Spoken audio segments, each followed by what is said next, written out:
Towards the beginning of the Gospel of St. Mark, we have this altercation between the Pharisees and the Lord with regard to one specific issue, that of fasting.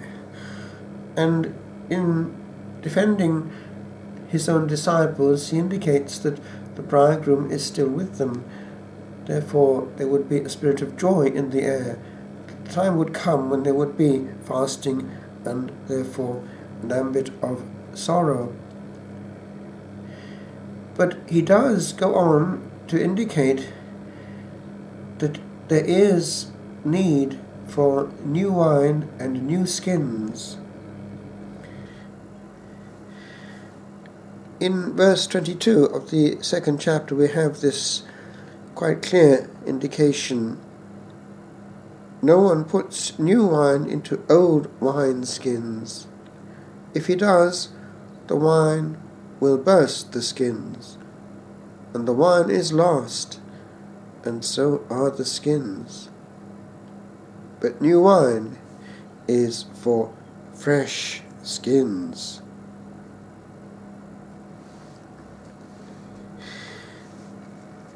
If one looks around, one sees how in our own generation there were elements of the new spring hoped for when the Spirit was talking to the churches in terms of renewal. But it is true, as we know, that it was hijacked partly by satanic forces. However, we must not ignore the fact that the Spirit was at work and trying to have this element of authentic renewal. What was the Spirit saying to the churches? He wanted worship in spirit and in truth, and there was a need for a certain purification. What has happened in our time is that a very large number of pious souls have, out of overreaction, refused also that bit which was positive and wanted and still is wanted by the Holy Spirit. I think you know what I mean. One finds quite a lot of souls who, in very good faith, go into extreme mode of rejection of all that is renewal. We need to have the vision of God Himself with regard to what is received by man and acceptable to God, because unfortunately we only have a human vision of things, and we have difficulty in expanding that vision to perceive what God perceives. There is much goodness out there, and often in unexpected corners. Now, what I want to say is this.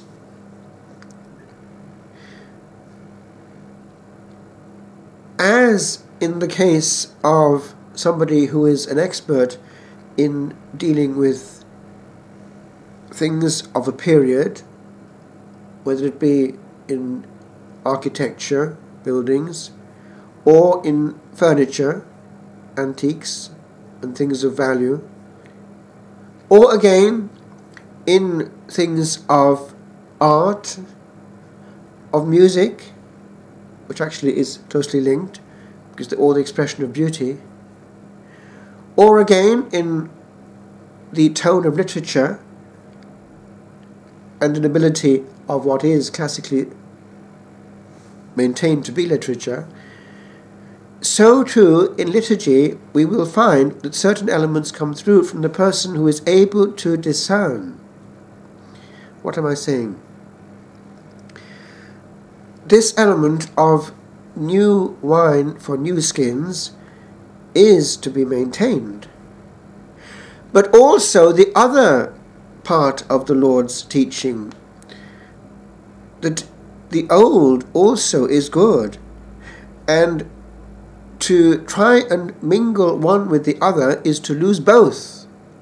Therefore, we see the serene wisdom of Pope Benedict in reinstating elements of the old alongside that of the new in the hope of a healthy osmosis, one between the other.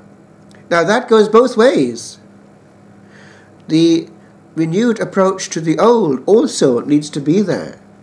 And this is still important because we do find that illness still there in certain circles where only the old is used, and the illness which the Spirit was trying to address is still there when they're not exposed at all to the new, notably speed.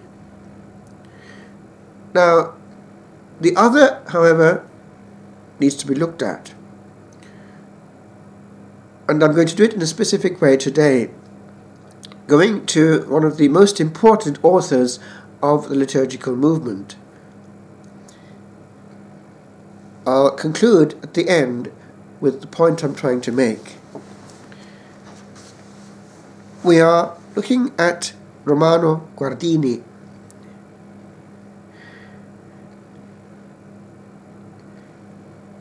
His own memoirs disclose that he discovered the liturgy really while assisting at the liturgical offices at the Abbey of Boiron. Now that's the German equivalent of Solesmes. It's its own centre of reform and foundation. A big monastery which greatly influenced Edith Stein, St. Teresa Benedicta of the Cross. She spent hours there in quiet prayer.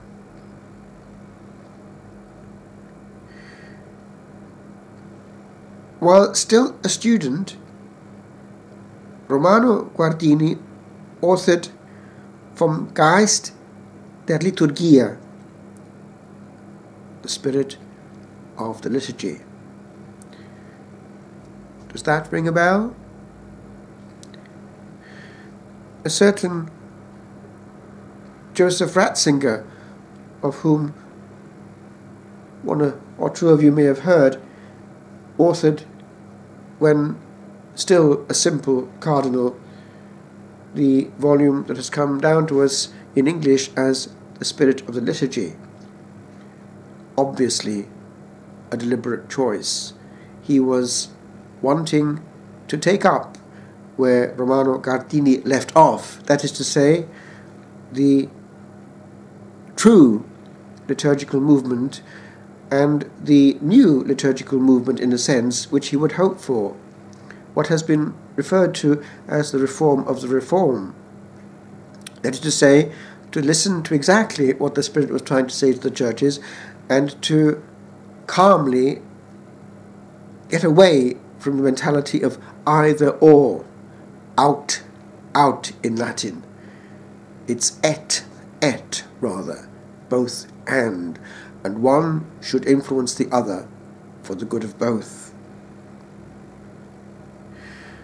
So, immediately after the Great War in 1918, this volume appeared in the Ecclesia Orans, the Praying Church series. It was actually the first volume in the whole series. It went quickly through several editions and was translated. Now, when that starts to happen, it opens doors in several countries. The importance of this work cannot be underestimated.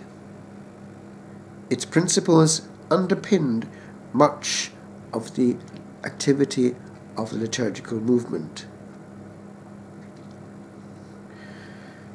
So we have here some gems from his pen. The Catholic liturgy is the supreme example of an objectively established rule of spiritual life. Now, that's kind of important. It has been able to develop kata to olon, or kata ton olon, that means according to the whole world. The same olon is the root of Catholic. Katha, kata, kath, holon is the Church according to the whole, that is, in the universe, the whole Catholic Universal Church, taking up precisely some part of the teaching of St. Vincent of Lerins, quod semper, quod ubique, quod ab omnibus creditum est. What always, what everywhere, what by everyone was believed. So Catholic liturgy is what it says. It's to be found everywhere. Now remember, we find families of liturgy, but we find essentially the same faith and prayer coming through, because we are intimately united with all our brethren throughout the Christian world who have the sacraments and express them in ancient prayer. And some elements, of course, are common to all liturgical families, notably things like the Dominus vobiscum, the Lord be with you, and these ancient prayers going back to the apostolic times, and the preface, lift up your hearts, anno das cardias sursum corda, and then habemus ad Dominum, which is literally coming word from the Greek, which is actually going right back. And it was also a pre-Christian exclamation. Even in the army, words to that effect would be used. Courage, boys. But it's here lifted up to a notion of looking up to heaven. So after the sursum corda, lift up your hearts. All our thoughts should be upward, vertical and not horizontal. And the gestures accompanying it are ancient and indicate that. These are found in all liturgical families, as are other elements like the Sanctus. Of course, that's going back even to Isaiah.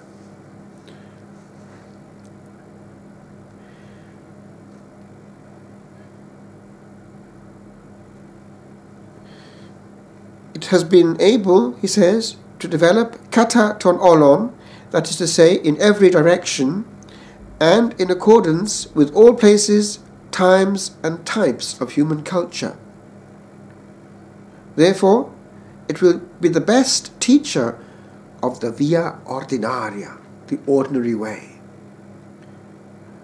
The regulation of religious life in common, with, at the same time, a view to actual needs and requirements. So here we have incarnate liturgy. This, of course, is going to be important in the development of the application of the Second Vatican Council, what we call inculturation. The liturgy is the Church's public and lawful act of worship, and it is performed and conducted by the officials whom the Church herself has designated for the post. Now, ordination gives order. And the order is an echo of the order of the Blessed Trinity and of the wisdom that rules the world. If we crash into that order, give people who have not the competence roles which they have no right to execute, then in the interests of a badly understood renewal, we're not serving the Church. We're serving the people involved, one or two who like often to have the limelight.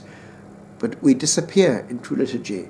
The individual has his role, and that he must do well, not a role which is not his. Part of the problem in our day is that we have a laicization of the clergy and a clericalization of the laity, and the frontiers are blurred. While certain things which are there in the desired wish of the Church are not exploited, e.g., roles such as that of cantor, psalmist, reader, people who are experts and not just any Tom, Dick and Harry. They're the ones that should actually be doing certain specific and important parts of the liturgy. Certain things demand expertise, and the Church is not being nourished because these are not happening. It's too easy 1 minute before the celebration to ask so-and-so in the pew, would you read the first reading? And the disasters will follow. These have to be prepared with prayer and reflection and even study. And the art of public reading is not something easy or casual. It needs preparation and a certain expertise and professional competence.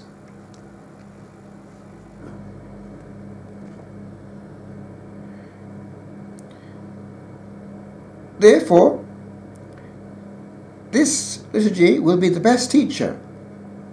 Now, he goes on to say, the liturgy is the Church's public and lawful act of worship, and he insists that in the liturgy, God is to be honoured by the body of the faithful, and the latter is in its turn to derive sanctification from this act of worship.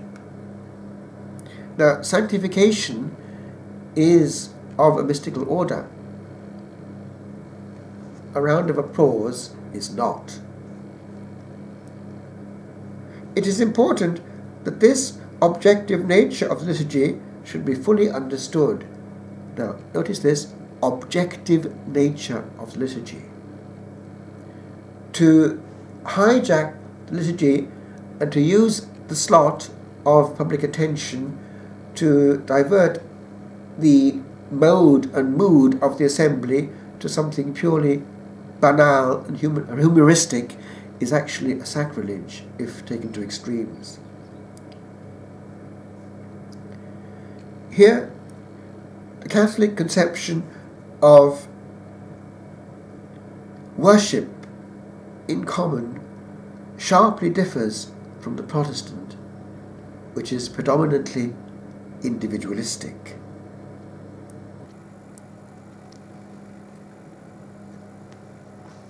So, he's insisting it is important that this objective nature of liturgy should be understood. Now, I'm not decrying Protestant worship because they do well what they do, and we can learn a lot from them. Now, in the halfway house between Rome and Geneva, which is the Anglican Communion, much of the Catholic structure has been maintained. But certain things have been simplified with regard to initially the large number of offices and also celebrations of the Eucharist and the number of prayers to be inserted therein, which meant that the global impact of the Anglican approach was one of a certain slowing down of things and therefore a good execution of the words used. Now, I'm trying to be succinct here because it's a complex issue, but it has led to an Anglican culture which was picked up by Pope Benedict and in a way protected when he established the Ordinariate of Our Lady of Walsingham initially in England, but of course now they have others in other parts of the world. But this was recognizing that the culture which had come out of the Anglican reform was not indifferent and not without value, because it had led and has maintained this element of noble dignity and a certain high tone and a richness of culture and baggage, musical expertise and quality of execution on every level, which had to be, in a sense, honoured for what it was and seen as a potential addition and not subtraction with regard to what the Catholic Church as such could enjoy.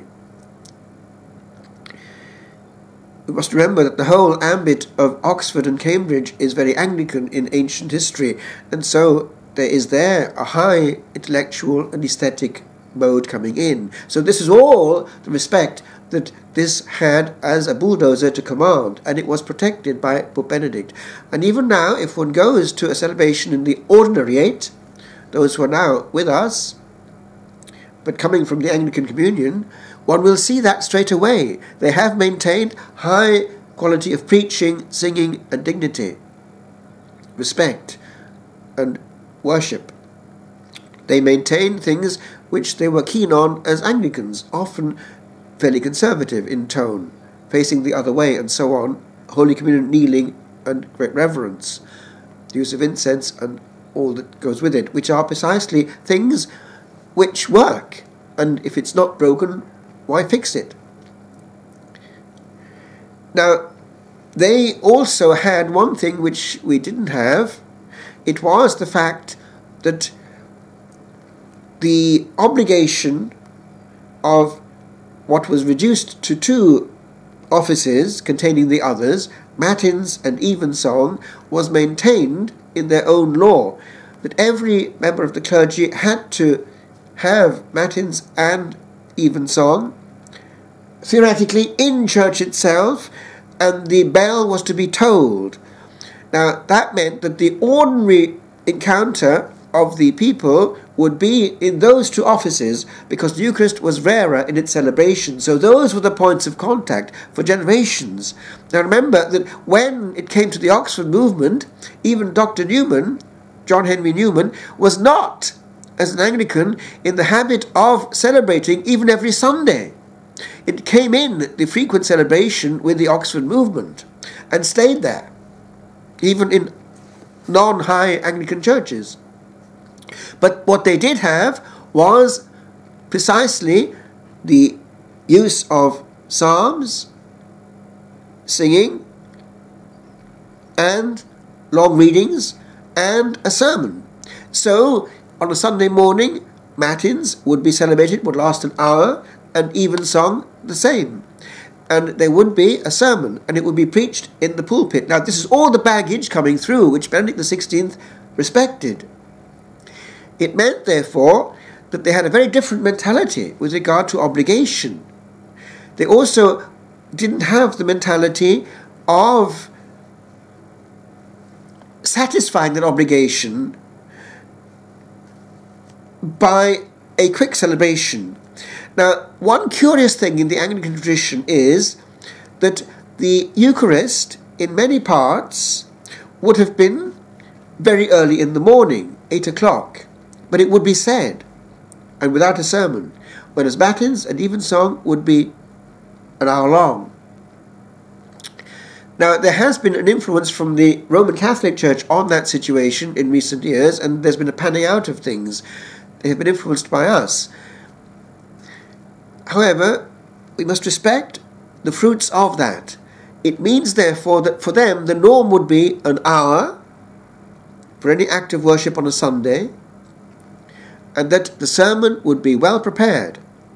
In fact, just the day before yesterday, I was celebrating for dear friends a marriage, but it was a mixed marriage, and the Anglican canon, who works in the cathedral in the diocese next to us, was present.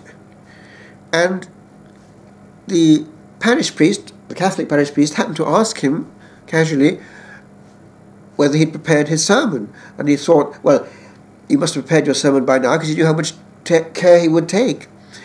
And he was wondering just when it was done. And his immediate answer was, I prepared it weeks ago, or something to that effect. In other words, it was way, way back, his preparation. It was careful, meticulous, and already way before the Saturday evening, well prepared and in his head. Interesting. Another time, when in school, I went with my best friend, who by now is an Anglican vicar himself, like his father, to the Anglican church, a very Anglican church, high church, opposite the school where we were. And my friend happened to ask him roughly how long this curate we were talking to took to prepare his sermon. And his answer was astounding. Well, after 2 or 3 days, it's usually ready. That was interesting. 2 or 3 days to prepare a sermon. So all this is the baggage. Now, what am I saying? They have, therefore, a heritage which is based on liturgy, and it is to be respected. If one goes further to what came out of the Anglican Church, the wave of revivals and so on, which brought in the present Methodist situation, Wesleyan situation, the whole Presbyterian thing in general, there one finds a non-liturgical form of prayer. So what do they have? It's based on the leadership given by someone who is an expert and ordained for that in prayer. So it's a whole art. You start having a liturgy, which is not a liturgy, but actually is based on the word, fabricated on the spot, extempore. It's quite different. And there you have nothing to fall back on. So they are very much aware of the responsibility they have when they're actually engaging with heaven and bringing the people with them. There's no place there for automatism. It's very much a maximal affair of engagement of mind and heart and spirit, and people pick it up straight away. A good minister is able to engage and lead, and it's a whole expertise which they are very much aware of and formed into from earliest days. They have a language and a mode which reminds people that this is something else. If you look at what they do, they go into a very dignified atmosphere and they have their own diction and tone, which is quite interesting because it's their form, if you like, of a sacred language and vestments. The otherness is created by this means, and they have it. And therefore, and this is what I'm getting at, we who have what has always been in the church and try to think that we're able to do that kind of thing are heading for a big surprise, but it's because we can't. It's not something one switches into like that, and the result is disastrous, and they, if they observe it, see it straight away. It's not easy to go into extempore prayer. So if we think we can do it like that illegally in the liturgy and get away with it, we've got nothing coming. We do find it in the charismatic renewal. There we find people who are, over the years, well formed by this spirit of spontaneous prayer and able to do it. But there again, it's a gift, and some have it more than others. It's a recognized gift, the capacity of leading in prayer, the gift of prayer. So, let's get this straight. The liturgy protects us. If we start to tamper with it, we're in danger of neither becoming good liturgists or good Protestants, but a complete mess and leading the people into the pit. So, I get back to what I was saying, because these people who were the real pistons in the liturgical movement knew what they were trying to do, and we think we know more than they. What did he do? Well, precisely the experience of a lived community came into the game. Guardini established a community of young people at Burg Rothenfels who lived according to these principles up until the Nazis evicted them in 1939. He celebrated the liturgy according to his principles. The description of the chapel and the style of liturgical celebration actually sounds familiar to a contemporary reader. The walls were white, daylight or candlelight in the evening provided the main decorative element. The altar was not placed against the back wall, but forward toward the people, who sat on small black cubes arranged around it on three sides. The presider was seated behind the altar and so closed the circle. With this arrangement, Guardini reintroduced and applied the very old concept of the circumstantes of the early church's Eucharistic celebration. Now, that actually is not quite so simple. We'll go into that in a minute. The Missa recitata, the said Mass, was the most frequent style of celebration, because many of those attending knew Latin. A most lively exchange was possible. Now, this is interesting because in that high culture of Germany at the time, Latin would have been very much part of the baggage of the cultivated people in the assembly. We have a problem in Ireland. It's not the case in 2017. With regard to the circumstantes, this was assumed by many to be actually the reintroduction of what was primitive. Actually, it's not quite so simple. All early church architecture indicates that the celebration was not actually that way. What was that way was the seat of the presiding bishop. He would have his episcopal cathedra, which gives us the word cathedral, in the centre of the apse.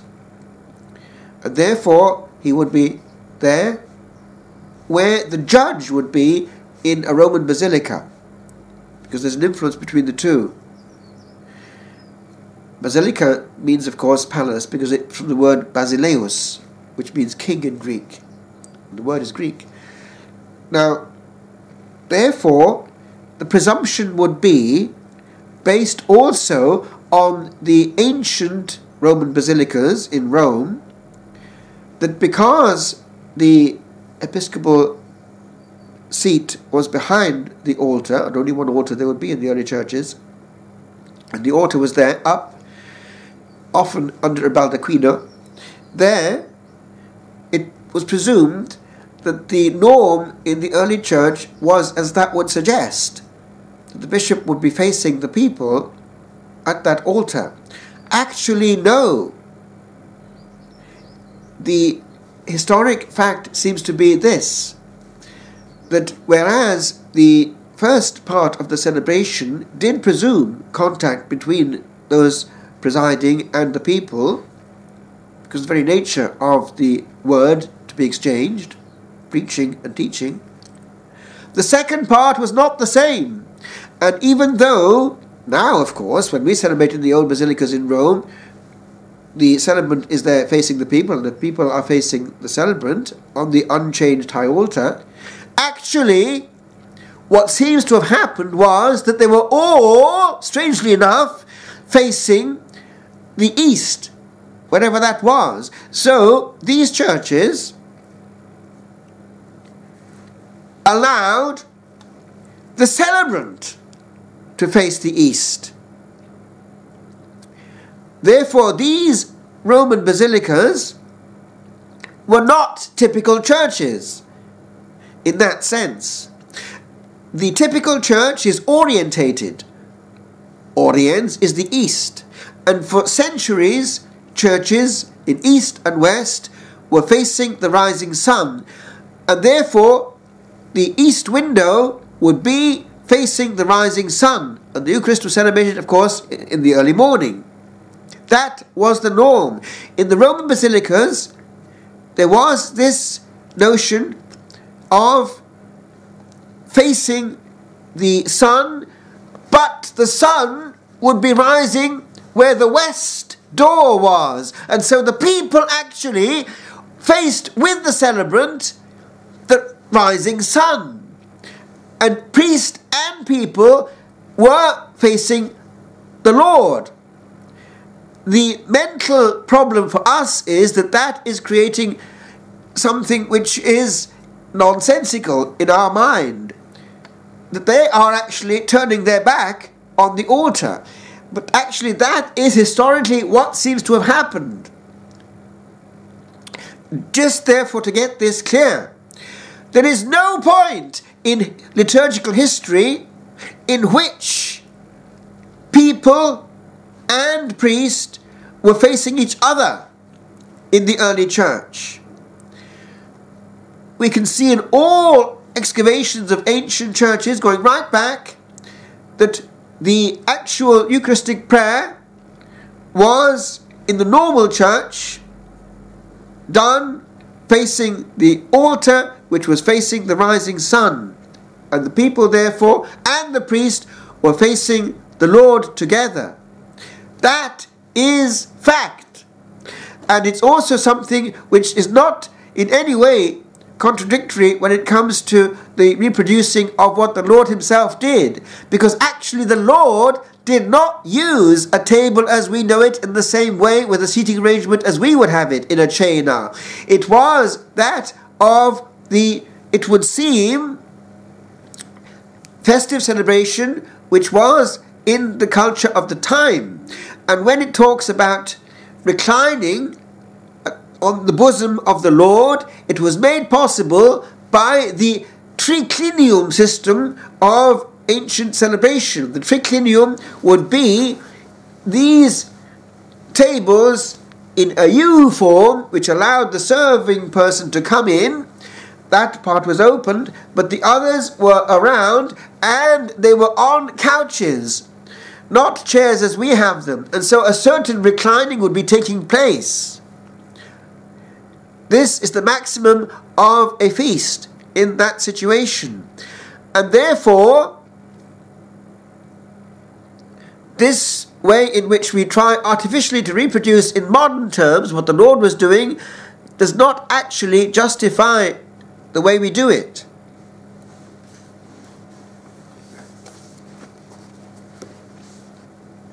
Now,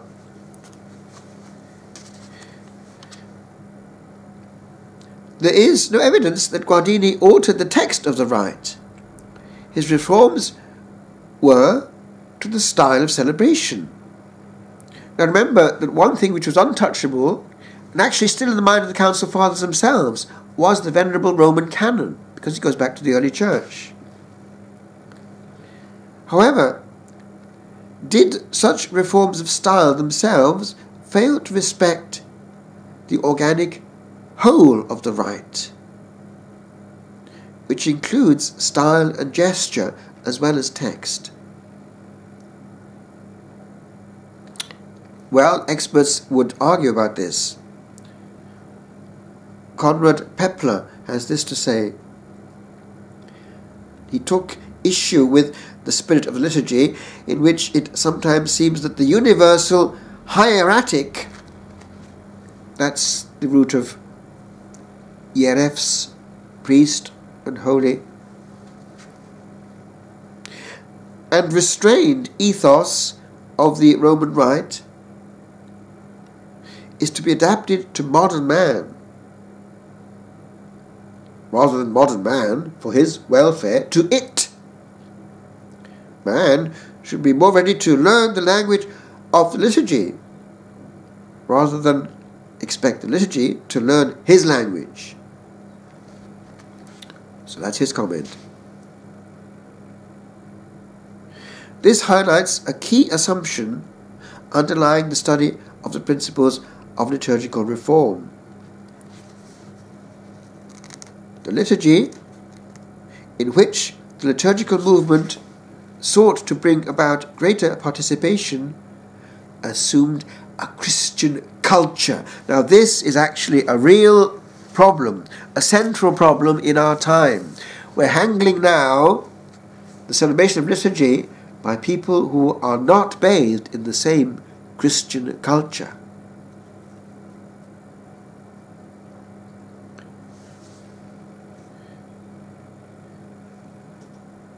I'll come back now to this question in a second, because it is a theme of its own.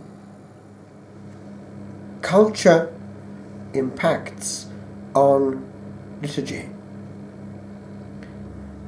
If we have only a certain level of culture, the chances are that we will have a certain level of liturgy.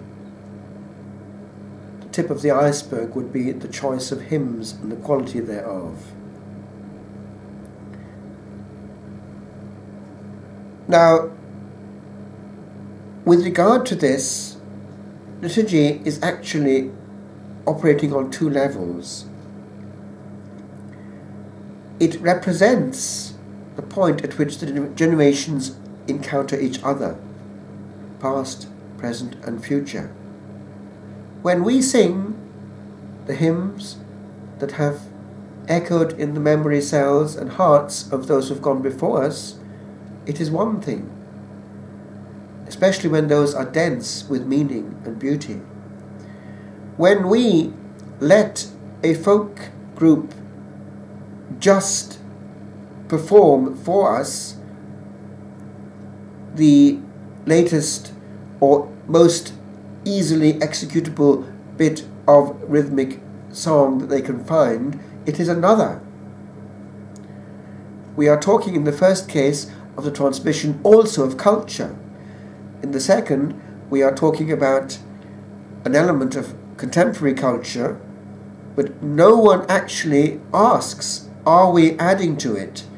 Are we enriching genuinely what actually we are handing on to the future?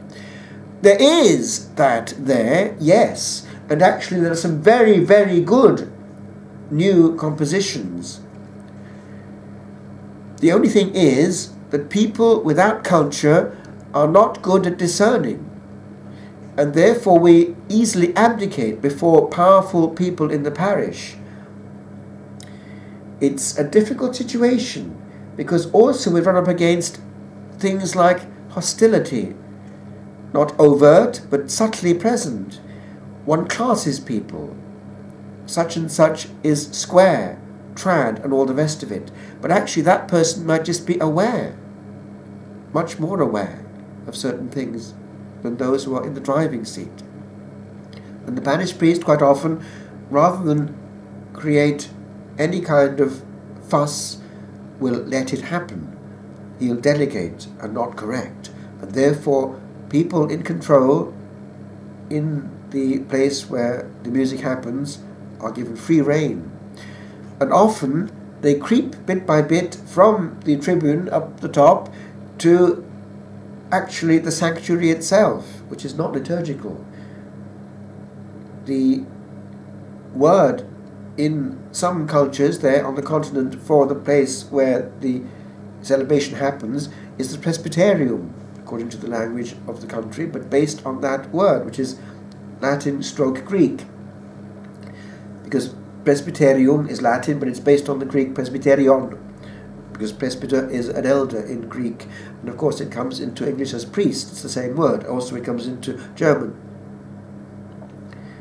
But therefore the indication is that that area is for the presbyters, that is those clergy who formed the crown around the bishop and those immediately ministering to them. To place glamorous star singers in that area who are worthy of a round of applause is to misunderstand the very nature of liturgy. And that's happening, if we're honest, more than we care to admit. In fact, it's actually in the church documents. It's quite clear that there is a place for each category of person. The cantor, the psalmist, and so on, they have their place. Now, it's correct for a cantor to execute the psalm and that kind of thing, if he's doing the responsorial psalm, from a place which is fairly far forward. Although it is not correct that the cantor as such should be at the ambo. Now, the psalmist can be, because he's actually proclaiming in song the word of God, in psalm. But the cantor, in French, they refer to l'animation de la messe, or the liturgy, the animation of the Mass. That's actually a function in itself, and it should not actually be from the place where the word of God is proclaimed, because they're separate ministries. And that's why in many churches one finds a separate place with a separate microphone for the person who's animating the liturgy with regard to the song. It's not the same role. And therefore also, if there's a choir or a schola, they have their place, but it's not just anywhere. They should not be the centre of their own attention. They're at the service of God and of His beauty. They are there to create an atmosphere, and the atmosphere is made of sound, not visibility.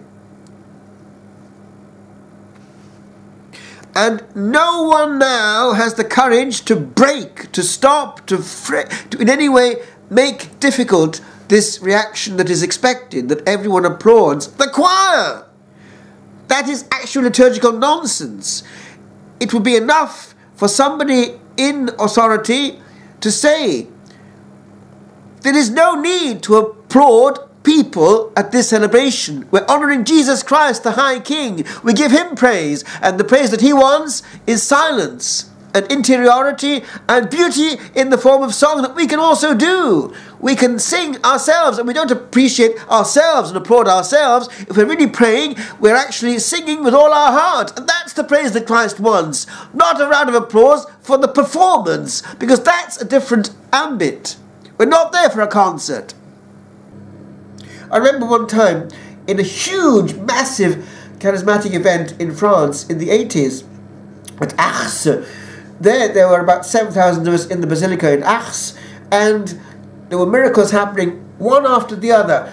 Powerful miracles of healing, and all the gifts were there at work, prophecy, knowledge, and all the rest of it. And the instinct in the beginning was for people to applaud one after these miracles. And they were insisting, from the microphones, they were insisting, those who were guiding it calmly in prayer, they were insisting, restez dans silence, gardez le silence, keep silence. Because the Lord did not want it. It was obstructing his action. And he was really at work when they was finding this silence, this reception, this prayer. Restez en prière. They wanted us to pray. And that was the service the Lord wanted. This notion of even making a noise to applaud is actually obstructing the passage of the Holy Spirit. He is a God of silence and order and beauty and harmony, not of Las Vegas and Hollywood.